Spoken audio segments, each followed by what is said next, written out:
कक्षा 10 एनसीईआरटी गणित प्रश्नावली 7 निर्देशांक ज्यामिति। आज की इस क्लास में हम इस प्रश्नावली का बेसिक हल करेंगे। इसके सभी सूत्रों के बारे में हम समझेंगे। ये क्लास आपको ध्यान से समझनी है ताकि प्रश्नावली के सवाल आप आसानी से हल कर सको। तो देखो, निर्देशांक ज्यामिति, इसके बारे में हमने थोड़ा बहुत 9th क्लास में भी सीखा है, ठीक है। तो आज हम 10th क्लास में उससे आगे का सीखेंगे, लेकिन उससे पहले हम 9th क्लास का बेसिक भी समझेंगे ताकि 10th का भी आपको आसानी से समझ में आ जाए। तो देखो, निर्देशांक ज्यामिति के बारे में बात करेंगे। देखो कैसे, ये समतल है, ठीक है, और समतल पर मान लीजिए यहाँ पर एक बिंदु है, ठीक है। अब इस बिंदु की स्थिति हमें बतानी है कि ये बिंदु कहाँ पर स्थित है, इसकी स्थिति क्या है। तो इसकी स्थिति बताने के लिए हम दो लाइनें खींचते हैं। एक लाइन तो ऊर्ध्वाधर खींचते हैं और एक लाइन क्षैतिज खींचते हैं, ठीक है। अब ये जो ऊर्ध्वाधर लाइन खींची इसे कहा जाता है y अक्ष, ठीक है, और जो ये क्षैतिज लाइन है इसे कहा जाता है x अक्ष। समझ में आ रही है बात। किसी भी बिंदु की स्थिति को दिखाने के लिए हमें दो लाइनें खींचनी, एक तो ऊर्ध्वाधर और एक क्षैतिज। क्षैतिज लाइन को x अक्ष कहा जाता है और ऊर्ध्वाधर लाइन को y अक्ष कहा जाता है। अब ऐसा प्रारूप आपने ग्राफ में भी देखा होगा, ग्राफ किया था तो उसमें देखा था ना। तो देखो बेटा, x का मान इधर प्लस में होता है और x का मान इधर माइनस में होता है, जिसे x डैश कहा जाता है। y का मान इधर प्लस में होता है और y का मान इधर माइनस में होता है, जिसे y डैश कहा जाता है, ठीक है। अब यहाँ होता है सबका जीरो, ठीक है ना, मतलब सभी यहाँ जहाँ पर ये दोनों प्रतिच्छेद करती है ना लाइनें, वहां पर सबका मान क्या होता है, जीरो होता है, y का भी और x का भी। अब इधर चलेंगे तो मान लो ये 1 सेंटीमीटर, ये 2 सेंटीमीटर, ये 3 सेंटीमीटर। ऊपर चलेंगे तो ये 1 सेंटीमीटर, ये 2 सेंटीमीटर, 3, 4, 5, ठीक है। अब देखो इस बिंदु की स्थिति देखते हैं। तो देखो ये वाला जो बिंदु है, देखो x पे तो कितना है 3 और y पे कितना है 5। तो इसके जो इस बिंदु के निर्देशांक है, मतलब ये x अक्ष से तो 5 सेमी की दूरी पर है और y अक्ष से 3 सेमी की दूरी पर है। तो आपको ये ध्यान रखना है कि पहले x का मान लिखा जाएगा, तो कितना 3, y का मान कितना 5। तो ये इस बिंदु की स्थिति है। किस बिंदु के जो x के निर्देशांक है वो 3 है और y के निर्देशांक कितने हैं 5 है। तो जब हम इन दोनों को इस एक साथ लिखते हैं, x और y के मान को, मतलब x और y के x के मान को, तो इन दोनों को मिलाकर कहा जाता है निर्देशांक। क्या कहा जाता है, निर्देशांक। अब आपको हमेशा ये ध्यान रखना है, पहले आगे हमेशा x का मान आएगा और पीछे y का मान आएगा। तो अब हमने देखा कि ये वाला जो बिंदु है वो x अक्ष से कितना दूर है, ये x अक्ष से इससे कितना दूर है। तो देखो 1 कदम, 2 कदम, 3 कदम, 4 कदम, 5 कदम, कितनी सेमी दूरी पर है, x अक्ष से ये 5 सेमी की दूरी पर है और y अक्ष से देखो 1, 2, 3, कितनी सेमी की दूरी पर है, 3 सेंटीमीटर की दूरी पर है, ठीक है। तो ये दोनों को क्या बोला जाता है, निर्देशांक। मतलब आगे हमेशा x का मान आएगा, पीछे हमेशा y का मान आएगा और इन दोनों को कहा जाएगा निर्देशांक। क्या कहा जाएगा, निर्देशांक। देखो एक और नाम से इनको बोला जाता है, x जो है उसे कहा जाता है भुज। क्या कहा जाता है, भुज। और y जो है उसे क्या कहा जाता है, कोटि कहा जाता है। x को तो क्या कहा जाता है, भुज, और y को क्या कहा जाता है, कोटि। मतलब पहले भुज लिखा जाएगा, बाद में कोटि लिखी जाएगी। अगर मान लो तुम्हें याद नहीं होता है कि पहले भुज आएगा या कोटि आएगी, तो याद रख सकते हो, पहले कहो भुजिया, बाद में करो कोटि, पहले कहो भुजिया, बाद में करो कोटि। ऐसे भी आप इनको याद रख सकते हो कि पहले भुज और बाद में क्या आएगा, कोटि आएगा, ठीक है। अब देखो आपको ये भी ध्यान रखना है कि x अक्ष से जो दूरी है, x अक्ष से दूरी, x अक्ष से दूरी को कोटि कहा जाता है। देखो ये x अक्ष है, इससे जो दूरी आएगी उसे क्या कहेंगे, कोटि। और y अक्ष से दूरी को भुज कहा जाता है। y अक्ष से जो दूरी है उसे क्या कहा जाता है, भुज कहा जाता है। बात समझ में आ गई, ठीक है। अब बेटा जो हमने दो लाइनें बनाई थी, तो इन दो लाइनों ने ये जो समतल क्षेत्र था, समतल क्षेत्र, इसको 4 भागों में बांटा है। कितने भागों में बांटा है, 4 भागों में। प्रत्येक भाग को चतुर्थांश कहा जाता है। प्रत्येक भाग को क्या कहा जाता है, चतुर्थांश। मतलब यहां से शुरू करते हैं तो ये होता है प्रथम चतुर्थांश, प्रथम चतुर्थांश, ठीक है, ये वाला द्वितीय चतुर्थांश, ये वाला तृतीय चतुर्थांश और ये वाला चतुर्थ चतुर्थांश कहलाता है। तो निर्देशांक ज्यामिति में कितने चतुर्थांश होते हैं? 4, पहला, दूसरा, तीसरा और चौथा। अब इस चीज का ध्यान रखना है आपको, पहला जो चतुर्थांश होता है उसमें दोनों मान प्लस के होते हैं। दोनों मान किसके होते हैं? प्लस के, मतलब x भी प्लस का है और y भी प्लस का है। देख दोनों मान प्लस के आएंगे। अब जो दूसरा चतुर्थांश है उसमें देखो x का मान तो माइनस का होता है और y का मान प्लस का होता है। तीसरा जो चतुर्थांश है उसमें x का मान माइनस में होता है और y का मान भी माइनस में होता है, ठीक है। चौथा जो चतुर्थांश है उसमें x का मान प्लस का होता है और y का मान माइनस का होता है, ठीक है। ये आपको विशेष ध्यान रखना है। आपसे परीक्षा में पूछ सकता है कि -4,3 कौन से चतुर्थांश में होगा? तो पहले माइनस फिर प्लस, पहले माइनस और फिर प्लस, कौन से चतुर्थांश में होगा? दूसरे चतुर्थांश में। अगर आ जाए -4,-3 तो फिर ये तीसरे चतुर्थांश में। अगर 3,5 आ जाए तो पहले चतुर्थांश में होगा। ये आपको विशेष तौर से ध्यान में रखना है, ठीक है। बात समझ में आ रही है? तो अब देखो यहाँ जहां पर ये दोनों रेखाएं प्रतिच्छेद करती हैं, ठीक है, इस जगह को कहा जाता है मूल बिंदु। क्या कहा जाता है बेटा? मूल बिंदु। और ये जो मूल बिंदु है इसके निर्देशांक होते हैं 0,0। मतलब इस जगह पे x का मान भी 0 होता है और y का मान भी 0 होता है। तो इसके निर्देशांक क्या होते हैं? 0,0 होते हैं। बात समझ में आ रही है? ठीक है।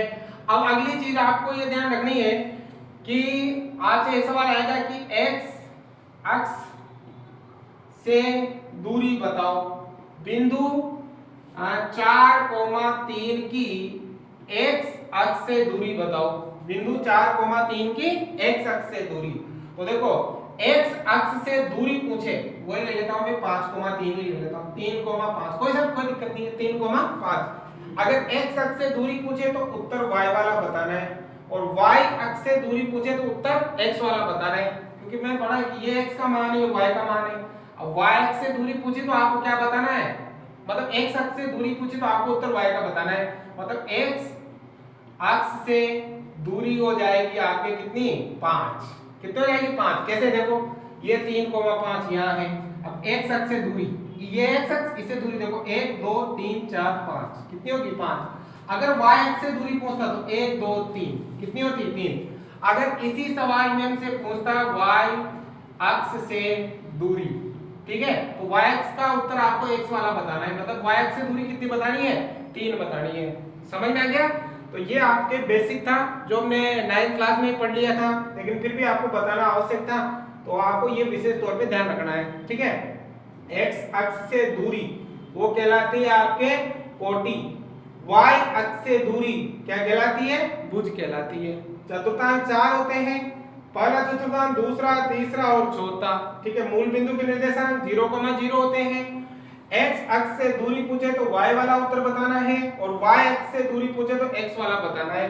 जैसे एक और आ जाए 3,5 की y अक्ष से दूरी, y अक्ष से दूरी। अब देखो y का पूछा है तो x का बताना है उत्तर, तो x का कितना है? -3। लेकिन -3 नहीं करना है आपको, केवल प्लस का 3 करना है। क्यों? क्योंकि दूरी कभी भी माइनस में नहीं आती है, दूरी हमेशा किस में आती है? प्लस में आती है। बात समझ में आ गई? तो ये तो बेसिक जानकारी थी जो हमने 9th क्लास में भी पढ़ ली थी, लेकिन आपको जानना आवश्यक था। अब बेटा आपको इसमें क्या है? दो बिंदुओं के बीच की दूरी ज्ञात करनी है। दो बिंदुओं के बीच की दूरी 7.1 जो प्रश्नावली है उसमें हमें ज्ञात करनी है दो बिंदुओं के बीच की दूरी। अब दूरी ज्ञात करनी है तो दूरी का सूत्र भी आपको पता होना चाहिए, ठीक है। अब देखो किसी भी स्थान की स्थिति हमें बतानी है तो उसके लिए हमें दो बिंदुओं की आवश्यकता है। जैसे आपसे किसी ने पूछ लिया कि आपका स्कूल कितनी दूर है, तो आप कहोगे कहां से कितनी दूर है? बस स्टैंड से, हमारे घर से, या कहां से कितनी दूरी पर है, ठीक है ना। तो देखो मान लो ये आपका स्कूल है, ठीक है। अब मान लो किसी ने कहा कि आपके घर से, तो ये हमारा घर है, तो ये दो बिंदु हो गए। अब इन दोनों बिंदुओं के बीच की हमें क्या ज्ञात करनी है? दूरी ज्ञात करनी है। अब मान लो कि ये जो आगे वाला बिंदु है इसके निर्देशांक है x1 y1, ठीक है, क्योंकि निर्देशांक में x और y दोनों के मान होते हैं। मान लो इस बिंदु के निर्देशांक है x2 और y2। अब इन दोनों के बीच के में ज्ञात करनी है दूरी। तो देखो दूरी का सूत्र है बिल्कुल simple, under root x2 minus x1 का whole square plus y2 minus y1 का होल स्क्वायर। ये है आपके दूरी का सूत्र जो आपके 7.1 पूरी प्रश्नावली में ये काम आएगा और सबसे इंपॉर्टेंट भी है, ठीक है। तो आपको सिंपल देखो आगे वाले में से आगे वाला घटाना है और उसका होल स्क्वायर करना है, पीछे वाले में से पीछे वाला घटाना है और उसका होल स्क्वायर करना है, ठीक है।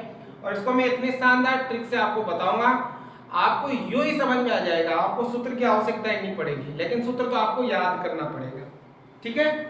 अब तो ये तो हो गया आपकी दूरी का सूत्र। अब एक है आपके विभाजन सूत्र, इसको याद कर लेना अच्छी तरह से। एक है आपके विभाजन सूत्र जो आपके 7.2 में काम आएगा। विभाजन सूत्र, मान लो ये दो बिंदु हैं, इसको उतार लो आप पहले, दूरी सूत्र को उतार लेना, ठीक है ना। ये दो बिंदु हैं, ठीक है। अब इन दोनों बिंदुओं को मान लो यहाँ पर एक बिंदु विभाजित करता है, दो भागों में बांटता है, मतलब विभाजित करता है। इस बिंदु के निर्देशांक है x और y। अब ये इसको विभाजित करता है m1 अनुपात m2 में। इसमें विभाजित करता है m1 अनुपात m2 में विभाजित करता है। तो इस बिंदु के निर्देशांक ज्ञात करने हैं आपको, इस बिंदु के, ठीक है। तो देखो हमें x और y का मान ज्ञात करना है, ठीक है। तो इसके लिए देखो सूत्र क्या बनेगा, m1 प्लस m2 बटा m1 प्लस m2। ये ट्रिक है याद करने की, m1 प्लस m2 बटा m1 प्लस m2। अब देखो m1 के साथ लिखना x2 और इसके साथ लिखना x1, ठीक है। तो ये जो सूत्र बना वो x के लिए, इससे आपके किसका मान ज्ञात हो जाएगा, x का। अब y के लिए भी वही m1 प्लस m2 बटा m1 प्लस m2। अब यहाँ आ जाएगा y2, यहाँ आ जाएगा y1, ठीक है। तो ये सिंपल सा सूत्र है, इससे आप इन चारों में से किसी का भी मान ज्ञात कर सकते हो, ठीक है। तो अगर हमें विभाजन बिंदु के निर्देशांक ज्ञात करने हैं तो उसके लिए सूत्र ये बन जाएगा x, y बराबर m1 x2 plus m2 x1 बटा m1 plus m2, m1 y2 plus m2 y1 m1 plus m2। इसको भी मैं ट्रिक के माध्यम से बताऊंगा तो बहुत ही सरल हो जाएगा आपके लिए, ठीक है। ये हो गया। अब एक है मध्य बिंदु के निर्देशांक, मध्य बिंदु के निर्देशांक, मध्य बिंदु के निर्देशांक। मध्य बिंदु मतलब बीच में, बिल्कुल सेंटर में। मान लो ये दो बिंदु हैं, ठीक है, ये x1 y1, ये x2 और y2। अब इन दोनों को बीचों बीच में से एक बिंदु बांट रहा है बराबर भागों में, ठीक है। तो ये मध्य बिंदु हो गया, इसके निर्देशांक है x और y, ठीक है। अब अगर मध्य बिंदु के निर्देशांक ज्ञात करने हैं, मतलब x और y ज्ञात करना है, तो इसके लिए जो सूत्र बनेगा वो बनेगा x2 प्लस x1 बटा 2, y2 प्लस y1 बटा 2, ठीक है। ये सूत्र बन जाएगा आपके मध्य बिंदु के निर्देशांक ज्ञात करने का, ठीक है, बिल्कुल सिंपल है।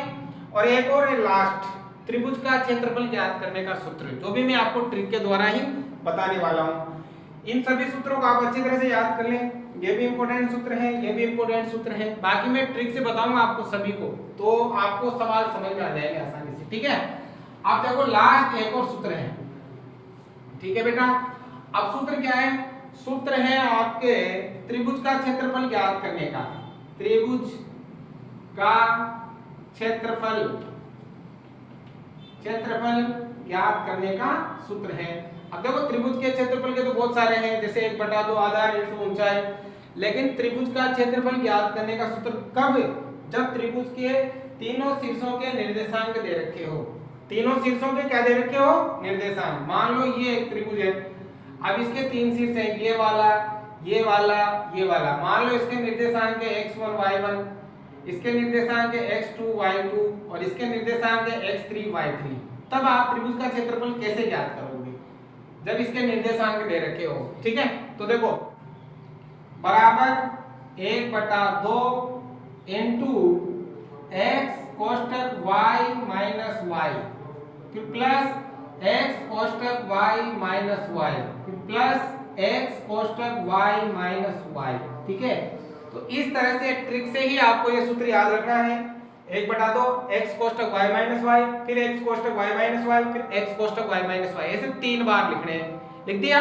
अब लिखने के बाद देखो गिनती लिखनी है 1 2 3, तो x1 y2 y3 आ गया।